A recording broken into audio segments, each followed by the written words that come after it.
क्या आउटसाइडर्स के वीजाज लगने स्टार्ट हो गए हैं कि नहीं, क्या इनसाइडर्स का स्टेटस है और विजिट वीजा का क्या स्टेटस है, वो वाकई ही ट्रैवल एजेंट है या वो कमीशन एजेंट है कि अगर वो 2 महीने के विजिट वीजा पर आता है तो क्या वो वीजा को एक्सटेंड कर सकता है और कितनी देर के लिए कर सकता है। आपको फाइन पड़ जाएगा, आपके ऊपर एब्सकॉन्डिंग लग सकती है, ट्रैवल बैन लग सकता है। तो या दुबई एम्बेसी से अटेस्ट करवाने के बाद हमें यूएई आकर भी अटेस्टेशन की जरूरत पड़ेगी। क्या नए ग्रेजुएट को, फ्रेश ग्रेजुएट को दुबई में जॉब मिलती है? एक खातून ने सवाल किया था कि वो नर्स हैं और एक शख्स ने सवाल किया था कि वो डॉक्टर हैं, उनको कैसे जॉब यहां मिल सकती है। तो सेल्स और मार्केटिंग की जॉब में आपको कितने पैसे मिलते हैं? तो क्या हेपेटाइटिस सी वाले लोग जो है वो दुबई के अंदर आ सकते हैं, यूएई के अंदर आ सकते हैं? तो अस्सलाम वालेकुम जी, उम्मीद है आप लोग खैर खैरियत से होंगे। डॉक्टर जलीस मिर्जा आपकी खिदमत में हाजिर मुत्तहदा अरब अमारात से।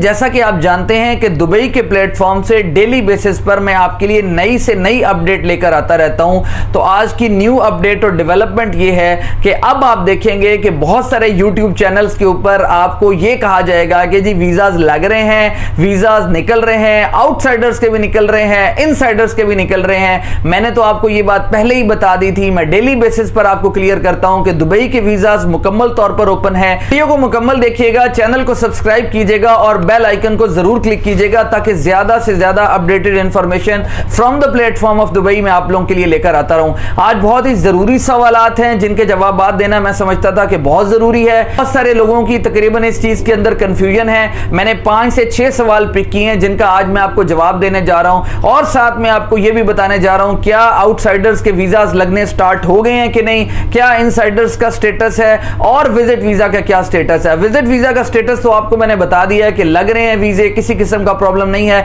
You can apply from the website of government as well, you can apply from the well reputed agents as well. क्या वो वाकई ही ट्रैवल एजेंट है या वो कमीशन एजेंट है? जिस तरह प्रॉपर्टी की फील्ड में बड़े सारे जो डीलर्स हैं उनके साथ छोटे छोटे एजेंट साथ में अटैच होते हैं, इसी तरीके से इस फील्ड के अंदर भी बड़े ट्रैवल एजेंट्स के साथ छोटे छोटे एजेंट्स जो है वो अटैच हो जाते हैं जिनके पास कोटा अपना नहीं होता, उनके पास अपनी आईडीज नहीं होती।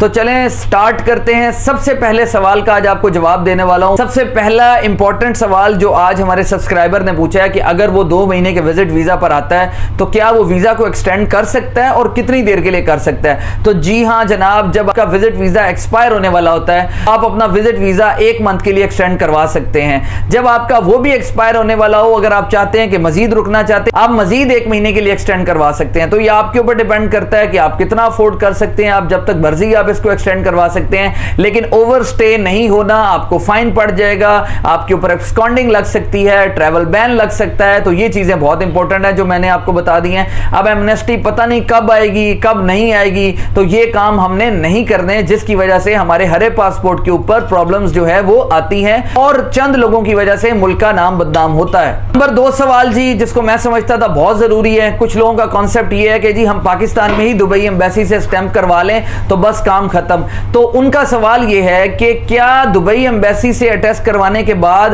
हमें यूएई आकर भी अटेस्टेशन की जरूरत पड़ेगी? तो जी हां जनाब, मैं हमेशा से आपको कहता हूं pink stamp is always necessary for the 2 years employment visa. अगर आपको 2 साल का वीजा चाहिए, हर हाल में आपको अपने डिग्री पर पिंक स्टैंप लगवाना होगी। अगर आपकी डिग्री पर पिंक स्टैंप होगी तो जनाब आपका वीजा 2 साल का इंशाल्लाह जरूर लगेगा।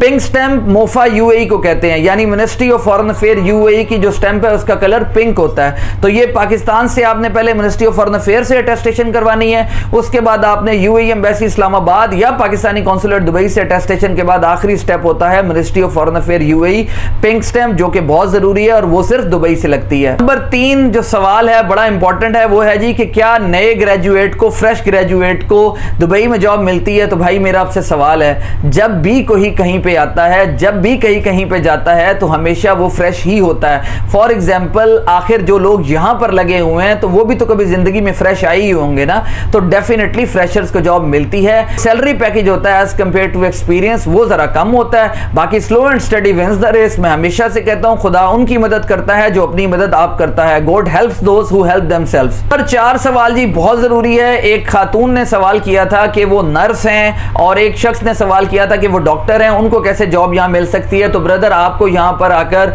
दुबई हेल्थ अथॉरिटी से लाइसेंस लेना पड़ता है, उसके बाद आपका भी यहां पर बहुत ब्राइट फ्यूचर है। You people can earn a lot of dirhams here as compare to Pakistan, because आपको पता है जो यहां पर दरम है वो इस टाइम 1 दरम पाकिस्तानी 76 रुपए का हो चुका है। So this is a very very important thing as a perspective of medical students कि वो यहाँ पर आकर अपने अच्छे कैरियर का आगाज कर सकते हैं। अभी मेरा एक दोस्त वो फुजेरा के अंदर डेंटिस्ट यानी BDS उसने किया हुआ है, वो फुजेरा के अंदर क्लिनिक पे लगा है एंड माशाल्लाह ही इज अर्निंग 8000 दरम्स।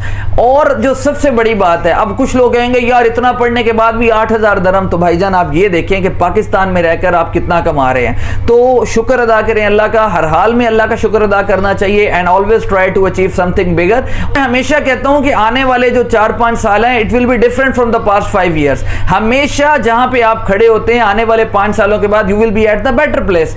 सो हमेशा इस चीज को याद रखें कि अप्लाई करें, इंशाल्लाह कोई मसले वाली बात नहीं, अल्लाह ताला खास करम करता है। एक और भाई ने सवाल किया था कि सेल्स और मार्केटिंग की जॉब में आपको कितने पैसे मिलते हैं। तो याद रखिएगा जो सेल्स और मार्केटिंग की जॉब्स होती हैं ये टारगेटेड बेस्ड जॉब्स होती हैं। तो इनके अंदर वैसे तो बेसिक सैलरी आप लोगों की 3000, 3500, 2500, 4000 दरम तक लग जाती है, but depending on the sales and marketing how much competitive you are, तो उसके ऊपर आपको काफी अच्छे बोनसेस और आपको कमीशन मिलते हैं। तो depending on the situation whether you are a fresher और अ बिगिनर, तो ये यहां पर जब आप आएंगे मार्केट के अंदर विजिट करेंगे तो जरूर इंशाल्लाह अल्लाह ताला कोई ना कोई आपका वसीला बना देगा। हमेशा से कहता हूं कि आप ऑनलाइन एप्लीकेशंस इंडीड, लिंक्डइन, नौकरी गल्फ पे जाकर अप्लाई करें। डूबीजेल है, आप इन लोगों पर जाकर एप्लीकेशंस पर अप्लाई करें और जाकर वहां पर अपनी सीवीज अपलोड करें। Resume should be of 1 page, resume 1 page से ज्यादा का नहीं होना चाहिए और आपको कहीं ना कहीं अच्छी अपॉर्चुनिटी जरूर मिलेगी। इसके अलावा एक भाई ने बड़ा इंपॉर्टेंट सवाल किया, क्या हेपेटाइटिस सी वाले लोग जो है वो दुबई के अंदर आ सकते हैं, यूएई के अंदर आ सकते हैं। तो मेरी बात याद रखिएगा,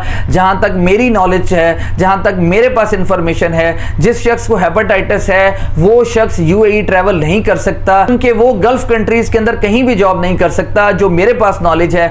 और बड़ी इंपॉर्टेंट बात आपको बता दूं कि विजिट वीजा के ऊपर इशू नहीं है, विजिट वीजा के ऊपर कोई भी लोग कहीं भी ट्रैवल कर सकते हैं for the treatment purpose and all this things, but employment visa, 2 साल का वीजा, रेजिडेंसी वीजा, ये चीजें नहीं मिलेंगी, क्योंकि आपको पता है मेडिकल होता है, मेडिकल के अंदर आपका ब्लड टेस्ट और चेस्ट एक्सरे, ये 2 चीजें बहुत इंपॉर्टेंट है। अगर आपको कोई कंटेजियस डिजीज है तो it is very difficult to get a job here in Dubai और एनी अदर गल्फ कंट्री। ये चीज आप जहन में रखें और बराए मेहरबानी एजेंट के चक्कर में आकर पैसे मत जाया कीजिए। नाज़रीन, ये थे जी चंद सवालात जिनका मैंने आपको जवाब दिया। अब आपको हल्की सी इंफॉर्मेशन जो नई अपडेट है वो ये है कि विजिट वीजा स्किल्ड वर्कर के बड़े ही जबरदस्त तरीके के साथ और तसल्ली के साथ लग रहे हैं। मैं ये बात आपको 12 पहले भी कह रहा था, लेकिन बहुत सारे लोग नेगेटिव कमेंट्स करते हैं। मैं इन चीजों से कतराता नहीं हूं और आप लोगों को दुबई से अपडेट करता रहता हूं। इनसाइडर्स के वीजास के ऊपर कोई प्रॉब्लम नहीं है, किसी किस्म का मसला नहीं है, वो तो पहले ही काम स्मूथ था। बाकी आउटसाइडर्स के लिए भी अब रास्ते हमवार होना शुरू हो गए हैं, लेकिन याद रखिएगा अनस्किल्ड कैटेगरी के लिए अभी प्रॉब्लम्स बरकरार हैं। किसी एजेंट से 2 साल का आजाद वीजा मत लीजिए। अगर आपके पास तालीम नहीं है तो मैनेजर का वीजा मत लगवाइए, अगर आपके पास तालीम नहीं है तो जनरल मैनेजर का वीजा मत लगवाइए। It will be gonna hurt you a lot here in Dubai. तो उम्मीद है आप लोगों को वीडियो पसंद आई हुई होगी। चैनल को सब्सक्राइब करें और बेल आइकन को जरूर क्लिक करें ताकि ज्यादा से ज्यादा इंफॉर्मेटिव वीडियोस दुबई के प्लेटफॉर्म से मैं आप तक लेकर आता रहूं। कमेंट सेक्शन के अंदर अपने क्वेश्चन जरूर पूछेगा ताकि मैं हर वीडियो के अंदर आपके किसी ना किसी क्वेश्चन का जरूर जवाब दे सकूं। जज़ाकल्लाह।